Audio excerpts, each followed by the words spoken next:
The state of Texas is doing it. Only Yes, Baylor sir. hadn't lost at Marquette the other night. Yeah, Baylor could get it together, man. They got a big game tomorrow. Who they play? Gonzaga. Oh, light work. I love it. I love it, man. Here we go, Jay. 3, 2, 1. Thursday's biggest matchup was the Creighton Blue Jays visiting the Texas Longhorns inside not the Frank Irwin Center. No, siree. It's that brand new, beautiful Moody Center. I want to ask you about that in a little bit. But today, to kick off Locked On College Basketball, we are joined by the host of Locked On, the Texas Longhorns Hook'em, Mr. Jonathan Davis. You can find him on Twitter at JohnZoBall. He is a dude. And listen, we got the state of Texas all up at the top of the AP rankings. Baylor, after losing earlier this week to Marquette's going to drop down. But we got Houston and Texas 1-2. It's flipped at KenPom. The Longhorns are on top. Another huge win for the Longhorns, who have now knocked off 2 top 10 AP teams so far this season, wiped the floor with Gonzaga, and holds on to beat a very, very tough Creighton team on Thursday night, 72-67. Jonathan, right out of the gate, what on earth is Marcus Carr doing this year to have flipped the script? Yeah, it's crazy, right? So you look at it last year, him and Timmy Allen are like kind of the 1 and 2, and Marcus Carr, who went from just being able to score, right, at Minnesota, comes to Texas, and he has to kind of play that, combo guard role. He's still the scorer, but also has to distribute and play make for everybody else. And now you bring in a Tyrese Hunter. You allow him to be the point guard, and neither one are traditional point guards, but when they're sharing the duties, they both can score and both can set up opportunities for everybody else. And so I think that's taking some pressure off of Marcus Carr. And you saw in the Gonzaga game where Tyrese Hunter was the star with 26 points. Tonight, it was Marcus Carr, right? And while Tyrese Hunter didn't have it, really nobody on the Texas team had it. They all made timely shots, and Marcus Carr made more timely shots than anybody. When he was aggressive, he was finding his shot. He made shots. He made threes, took advantage of that drop covers they were playing, and made some mid-range shots, got to the rim, and then, of course, made plays for his teammates as well. So when Marcus Carr is playing aggressive, he's one of the best scorers in the country, one of the most fluid scorers in the country, and Creighton found that out tonight in the Moody Center. Yes, they did. That backcourt is looking like something special. Can't wait to see how it continues to play this year. Now, Longhorns led, I believe it was 5 at the halftime, built out to an 11-point lead, had that as late as 6 minutes in the game, but Creighton would just not go away. This team, Creighton is legit. They're the highest ranked they've ever been in team history.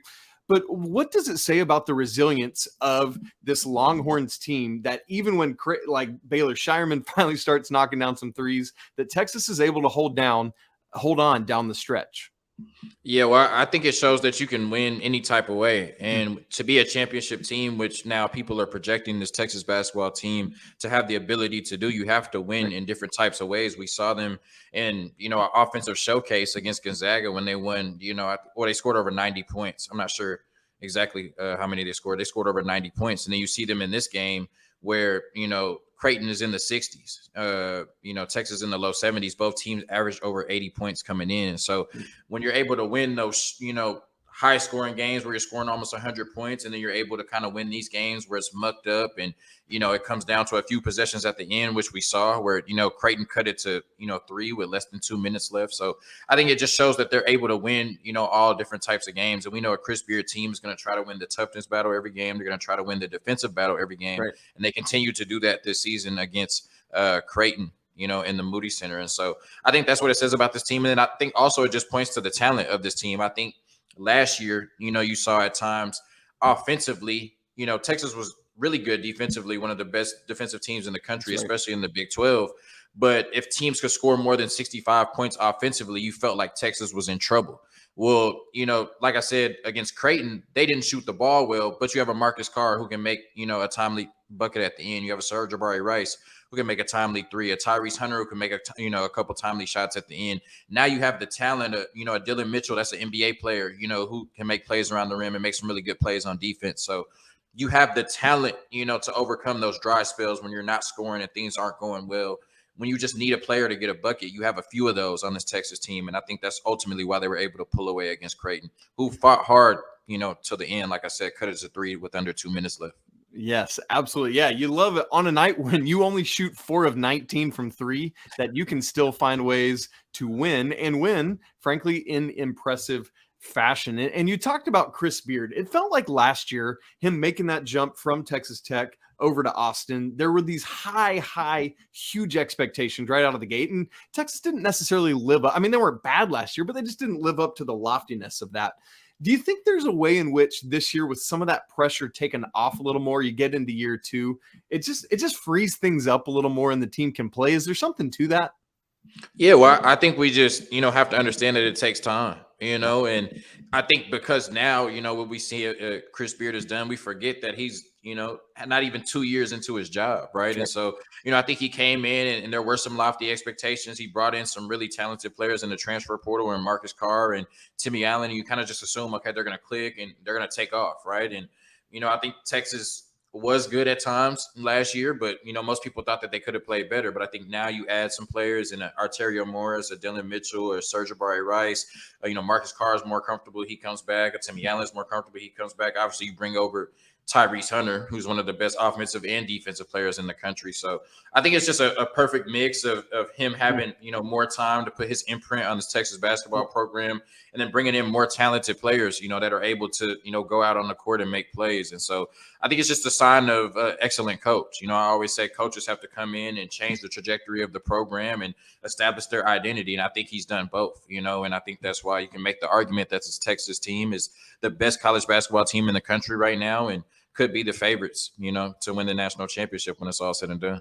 I think you can absolutely make that argument. In fact, I think Texas is the number 1 team in the nation right now over the Houston Cougars. By the way, folks, if you haven't seen Creighton yet, if you didn't watch this game, make sure you go check out Ryan Kalkbrenner. He is an absolute dude. Now, Jonathan, I want to ask you about the Moody Center. It's this beautiful brand new facility that Texas is playing in. A good bit smaller. You got students all around close to the court. How have you seen, if you've seen, a difference in the effect that building has on this team versus the Erwin Center? Well, people like to poke fun at, the Texas fan base, and say we're the wine and cheese fan base and we can't get loud and we can't get rowdy. And Texas has no true home court or home field advantage. But I think, at times you may have saw that in the Erwin Center. You may have saw that in the Drum, but that's not the case in the Moody Center. And I think what is so amazing is what they've done is they've allowed 10,000 people to be available for these basketball games. And it really feels like 10,000 people are right on top of you on the court, giving Texas a home court advantage. But they're cutting off 5,000 to 6,000 seats that are in the building that are available for concerts and other, entertainment things in that venue. Just so, they have it packed and they can make sure that they have that type of home court advantage. And then, of course, 10,000 people is still enough for a college basketball game. And the way that it's built, it traps noise. And like I said, it just really, makes the opposing team feel uncomfortable. And I think that's what you strive to do, at any arena. And then, of course, it's just, the University of Texas is brand new. It's nice, $400 million facility. So it looks good, it looks kind of cool too. But definitely, a home court advantage. And I think Chris Beard has done a great job of investing in the student body, creating the student section, the corral, and really getting them excited about college basketball. And, I tell the story that, the Texas Tech and Texas rivalry has been so huge because of Chris Beard. And I remember last year when Texas Tech played Texas in Austin, right, in the Drum, I was watching the game at home and Texas had the ball. I remember Marcus Carr is dribbling the ball and I could hear through my TV, defense. Like that's how the Texas Tech fans were taking over the Texas crowd in the Drum. I don't think you have to worry about that in the Moody Center. Texas has a real home court advantage now in basketball, and I think that's going to propel them this year to do great things. Okay. Last question I got for you, Jonathan. You got that home court advantage and you got the comfort of it for a long time. Texas does not play a true road game this season until New Year's Eve when they travel to Norman, Oklahoma to take on the Sooners to kick off Big 12 play. How do you think Coach Beard's team is going to be prepared for the battles of the Big 12 road games without having played on the road to start the season much? Yeah, well, I think, it may be an adjustment when you first get into that environment and have to deal with those raucous crowds that, you haven't dealt with all season. But, like I said, Chris Beard prides himself on, toughness and, defense and defending his culture, right? And he said, not only are we going to defend our culture, we're not going to let anybody F with our culture. And so, I think those are the type of things that travel, right? I think, what I've seen from a Chris Beard team is that toughness travels. Offense might not always travel. You're going to have nights where you're missing shots. You're going to have nights where you're not executing, as much as you would like to. But if you're, going out there and you're giving 100% and you're playing tough, and like you said, the secret's in the dirt, right? The secret's in the hard work. I think that travels no matter if you're in Austin, Texas, Norman, Oklahoma, Stillwater, Oklahoma. I'm not going to name every team in the Big 12, but you get it. So I think the way that Chris Beard coaches his team, and I think the way that they play for Chris Beard, I think that travels at home and on the road. Okay, that's great. Jonzo Ball, the host of Locked On Texas Longhorns, thank you so much for joining us, wrapping up this Texas victory over Creighton.